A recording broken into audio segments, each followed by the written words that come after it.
Welcome to another episode of Offsides with Anthony and Jennifer. Well, not Jennifer this week because she is currently in Mexico on a 3-week breathing retreat. And based off of the conversations that we've had over these past couple of weeks, I'm so excited for her to get back and implement this into our program because I think it will be such a game changer for our youth and the people involved in our program so that they can not only heal and help themselves and become a better person, but so that they can transfer that out into the world and help others so we can make this world a better place. So I'm so excited for her to get back and implement that into our program. This week, we're going to shift our focus back over to the male side of things.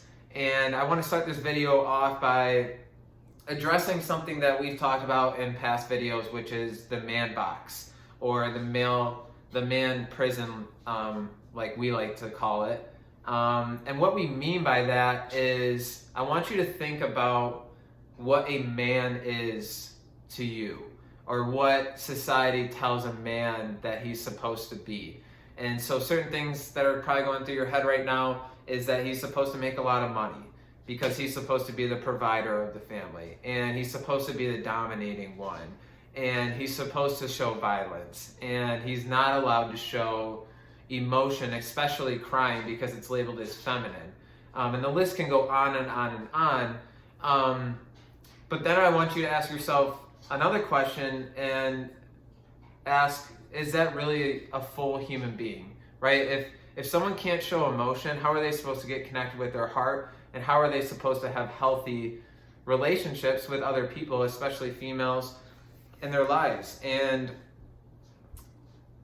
a lot of you may be asking, where does this all start?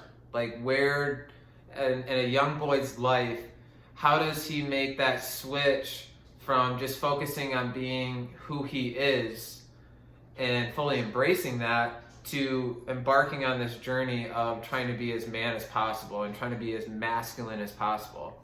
And in my own journey, because Jennifer's actually asked me that question, like, where do you think that really started for you? Like, what was that pinpoint, pivotal moment in your life where this happened and therefore you did everything possible to start being a man?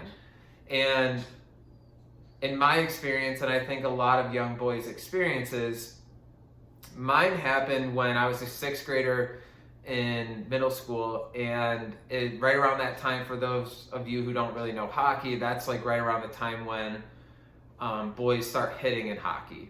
And I'm going to be completely vulnerable. I was so scared to be involved in that and be involved in a game of hockey with so much violence.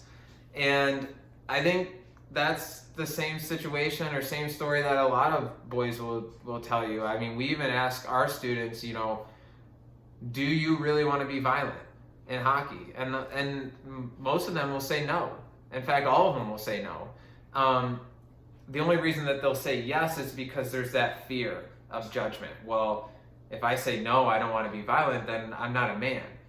But really at heart, I mean, even in my own experience, I did not want to be violent. And what happened was, in my first practice involving hitting, like I said, I was so scared, and I got hit, and I got hurt. And so, because I was not accustomed to this male way yet, I started to cry. And the kids on my team started to laugh. I could feel them judging me for crying. The head coach even didn't show me, any care or empathy or concern of like, hey, are you okay? It was more of a question of like, okay, are you going to stop crying so you can get back in there? My own father at the time, who was an assistant coach, stayed as far away from me as possible because he was embarrassed. I was his own son, and I'm not supposed to be crying, especially in a man's sport like hockey. And when I say man's sport, it's quotations. It's not a man's sport. It should be everyone's sport, but because of what society labels it, unfortunately, that's what we think of. And on the way home, I was just ridiculed by my dad, saying that, if you're going to be a part of this sport, you have to be a man, you can't cry, and just making me, again, this whole situation just made me feel like I did something wrong. And so from that point on, I really started shutting down my authentic self, which was, when I was a kid, I was very sensitive, I was very empathetic, very loving, cared about other people. But then when I was told that I'm not allowed to show emotion, that shut off a lot of stuff inside of me, and it just pushed me on this and allowed me to really fall deep into what this masculinity or this masculine script and this man prison encompasses. So what I really want to address is questioning, to the parents, the coaches, the teachers, why do you think that a young boy is supposed to not cry? Because this is honestly where a lot of this starts. I mean, we've had multiple stories of, if you ask any male, there was a point in his life where he was shamed for crying, or there was a point in his life where there was a switch where he was given the narrative that he can't cry. And so if that happens, that makes a human being or a young boy, like I said, shut everything off inside of them. So then how are they supposed to connect and be there emotionally available to his significant other, to other people who are in need, right? If he sees someone crying, especially a male, he's going to do the same thing that happened to him, which is shame him. Stop crying. And there's no love in that. There's no love in that. And what I really want to address too is, in that whole situation that happened to me in my story, it's just trauma being passed down and inflicted on someone else, right? So because all the males involved in that story were told or were shamed at some point in their life for crying, they thought it was okay to do the same thing to me. And that's not, right? I've had to reflect on, what I would have wanted differently. And I encourage other coaches and other teachers and other parents out there to not inflict the same trauma that happened to you. Sit in that trauma of what would you have wanted different? So in my situation of when I got hit and I got hurt and I started crying, I kind of already said in my story, what I would have wanted different. I would have wanted care and support. I would have wanted a, hey, are you okay? What's going on? Maybe even a hug, right?